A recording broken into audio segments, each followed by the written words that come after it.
And I believe in a Silicon Valley where families like mine can thrive.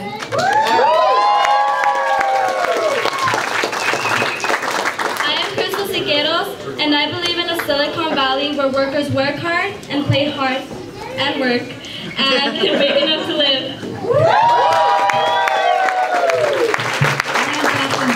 I believe in the Silicon Valley where tents are only for camping, where sofas are only for watching TV, for garages are only for cars, and homes are where our families and friends live.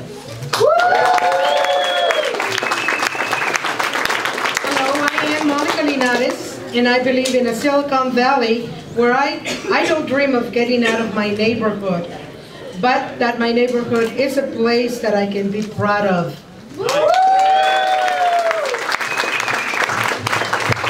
Hi, I'm Araceli Perez, and I believe in a Silicon Valley where people like me are seen, where people like me are no longer invisible, and are valued as part of this community. Thank you.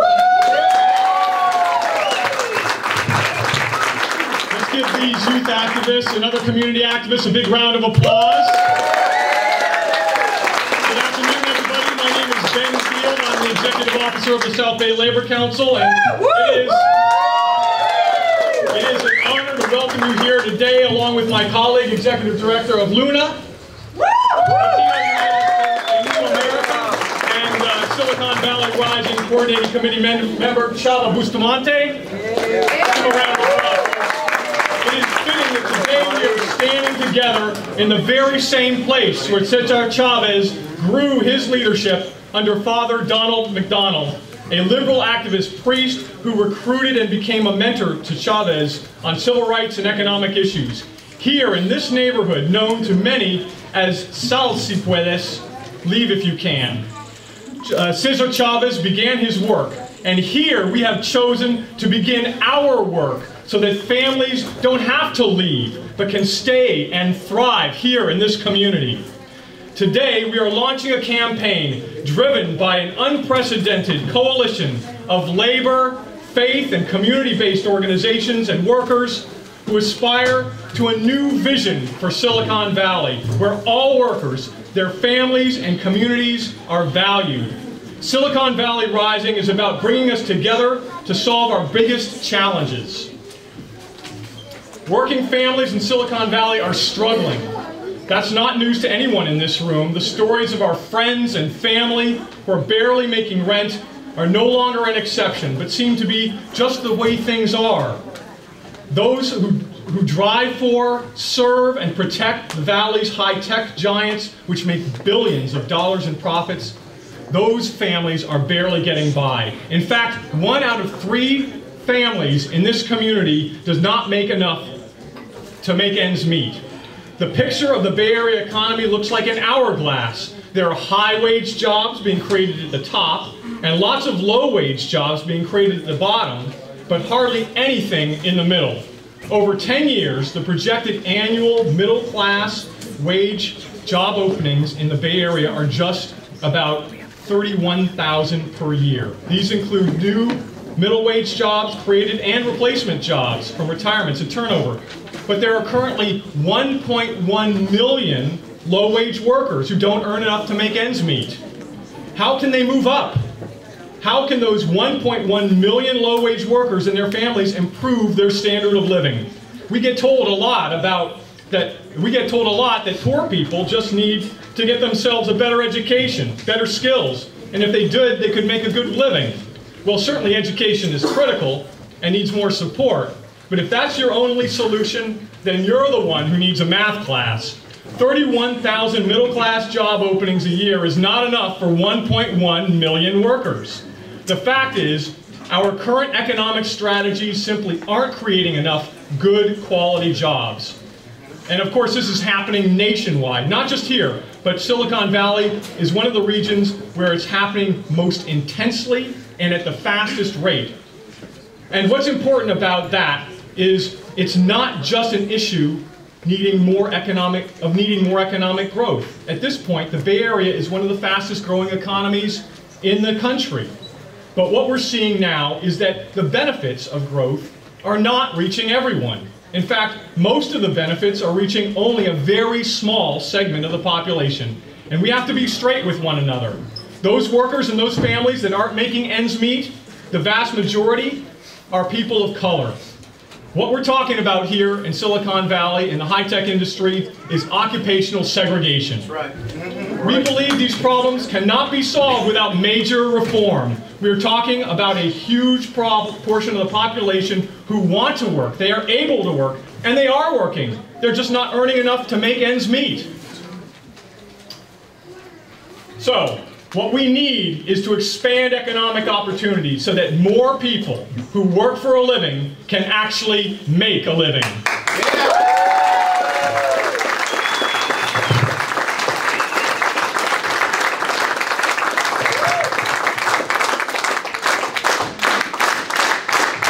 That's right.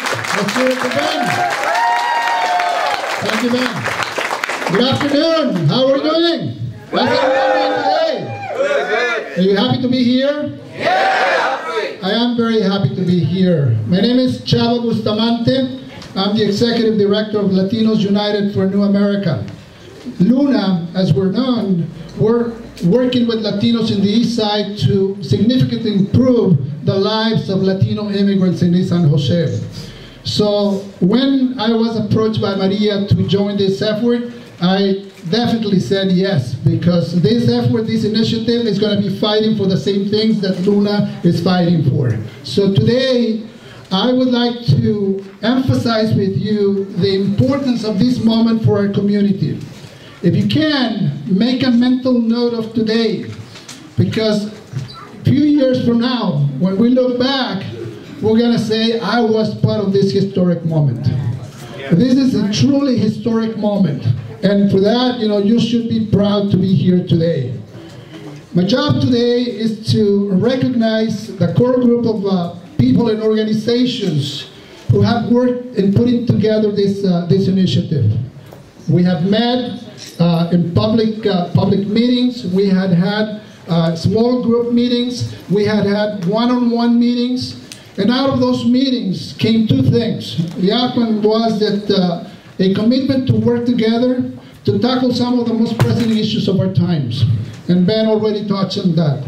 And to produce a plan that will get us to where we want to go in terms of solving these problems. So that is what we're doing with Silicon Valley Rising. I was going to make a summary in Spanish, but I understand that there's a translation in the house, so there will be no need for translation. ¿La gente que habla español están escuchando la traducción? Sí. Perfecto. Entonces,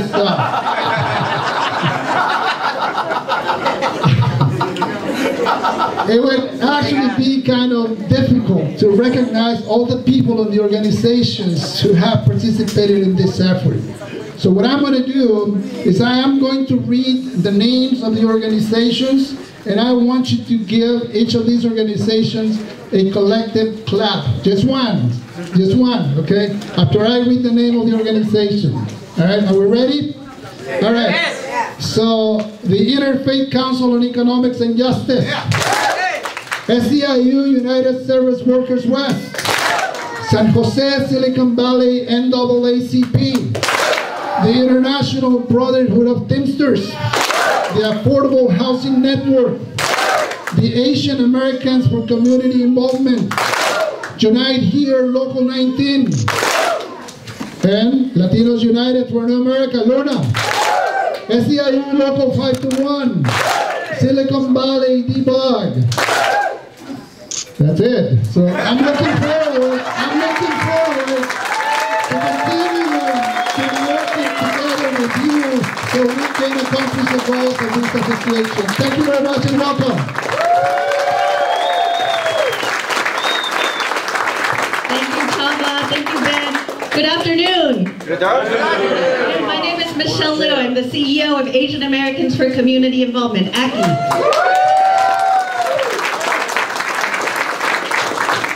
We are a proud partner in Silicon Valley Rising because we believe that every resident in Silicon Valley deserves a chance to pursue their dreams. We know the realities our families face. We see them in our health centers. We work with them day in and day out. And that's why, as Chava said, it is time. It is time for us to come together with a shared vision and a plan to make change with and for working families. I want to invite my friend Rome up.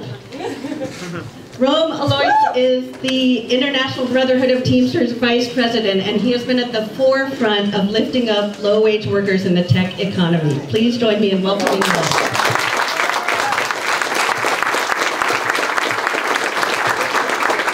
Thank you so much for letting the Teamsters be a part of this historic day, and we intend to support this group with everything we have because it's so important for us on so many levels, for our members' families, and those hopefully future members of all of our unions, because being in a union is the only way we're going to have an affordable living wage in this country, in the Silicon Valley. So they've asked me to speak very quickly about what we did with the Facebook drivers.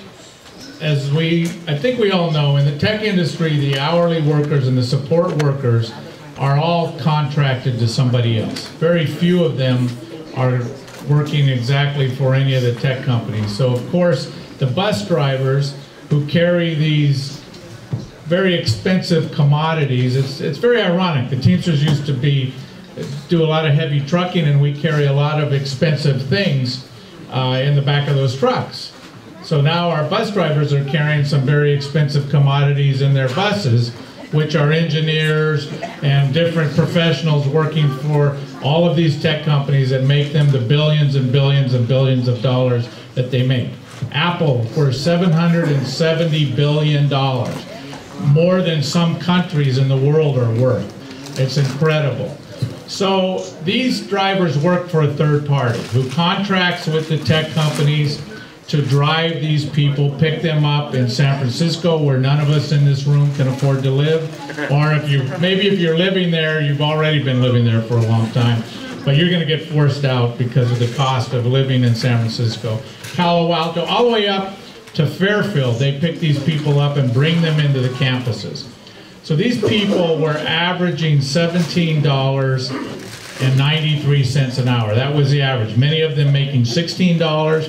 A few longer-term employees making $20, but the average of the whole unit at Facebook was $17.93. If you could afford to insure your family, it was $1,200 a month.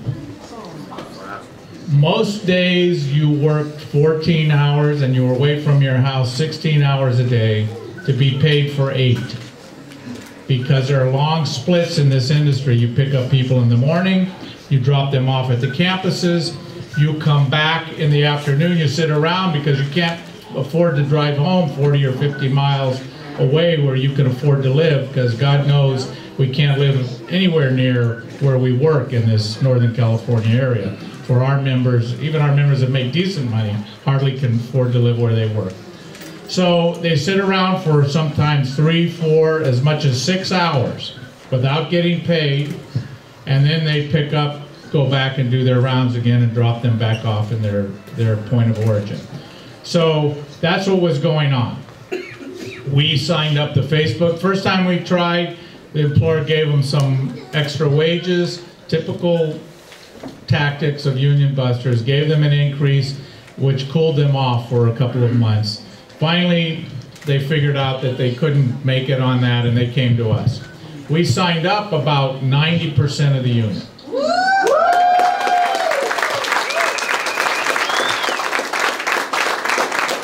But again, the contractor hired a union buster, and understand, this is a contractor we already have contracts with at the airports and a number of different locations. We have contracts with, but nonetheless they tried to beat us with everything they had. Those voters prevailed. They went through all the harassment, the intimidation, the threats, the lies, and they voted overwhelmingly for representation November 19th.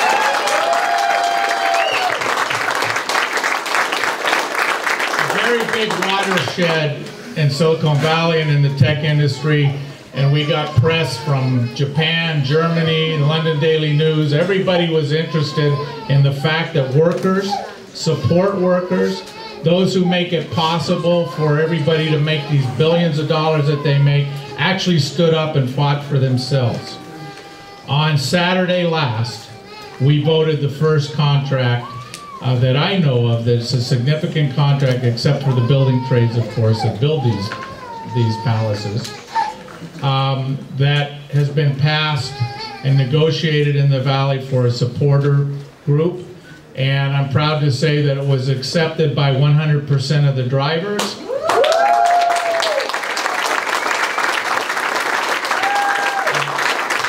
I'm here to tell you there's not many Teamster contracts that ever pass by 100% because our members like to not vote for things, right? Average wage increase was $5.73 an hour. With a range from $350 to $950. For people that were paying $1,200 a month for their insurance pay nothing now.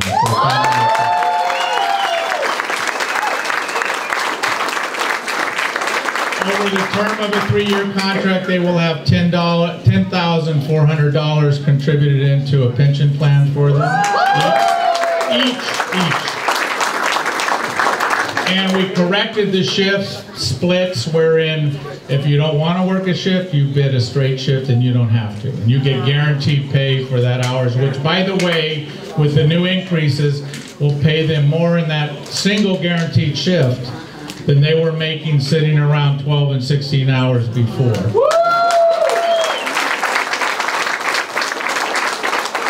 If they choose to work the shift, which they can, they will get a significant increase that will drive those wages up another 10%. So the story of this is not how good that contract is, because even with how good that contract is and what it will raise those people to, it's on the fringe of even being able to support a family still. And it means we have to do a lot more work here. This is what it's all about. Today, we have another election. It involves the drivers for Apple, Genentech, Yahoo, Zynga, eBay, and Amtrak. They're voting as we speak right now. And since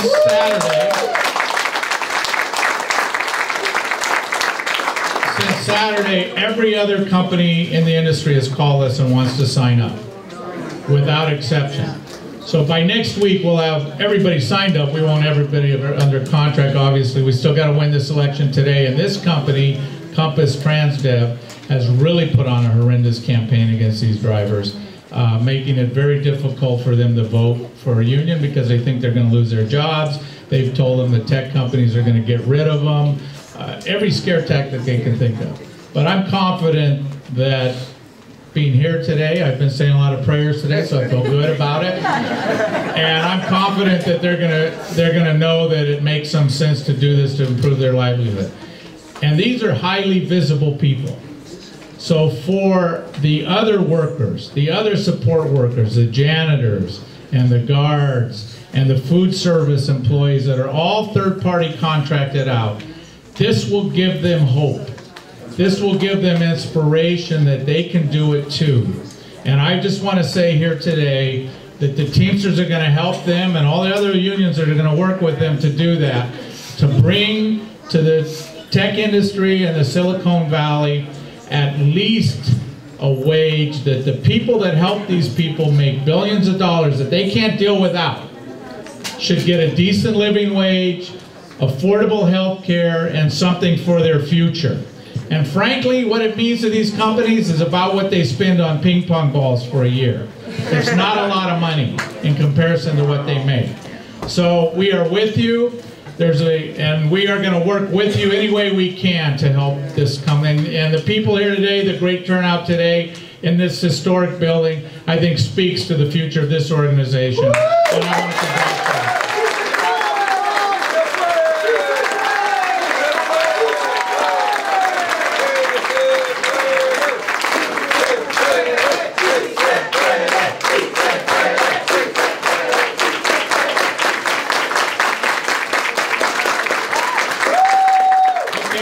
A short video that was made by San Jose student Stephanie Chiquillo Sosa. I'm sorry if I butchered her last name. Where is she at? Say your name. I'm Stephanie. Stephanie. You said it right. Stephanie, okay. Yeah. Congratulations, this is very good.